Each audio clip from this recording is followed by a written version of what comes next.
तर छगन भुजबळांना मंत्रिमंडळात का घेतलं नाही हा आमचा प्रश्न नाही, मराठा आरक्षणाच्या मारेकऱ्यांचं आम्हाला देणं घेणं नसल्याचं सांगतच जरांगेंनी भुजबळांवरती बोलणं टाळलंय।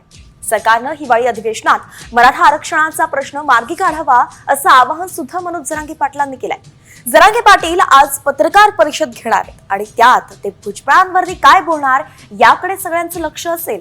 शिवाय सामूहिक आमरण उपोषणाच्या तारखेचीही ते आज घोषणा करण्याची शक्यता वर्तवली जाते।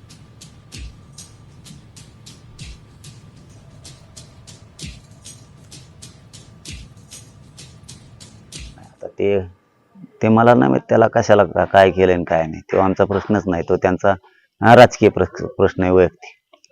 त्याच्याबद्दलचं आपल्याला काय माहिती नाही आणि त्याला का दिलंय हे माहित नाही आणि त्याशी आम्हाला काही देणं घेणं पण नाही। मराठा आरक्षणाचा मारे करायचं आम्हाला काय देणं घेणं नाही। गोरगरिबांना ओबीसींना सुद्धा त्यांनी काय कधी काही खाऊ दिलेलं नाही। परंतु ते आता मला काय म्हणायचं की त्यात पडायचंच नाही आम्हाला। त्या राजकीय विषय त्यांचा तो आरक्षणाचा विषय नाही येत।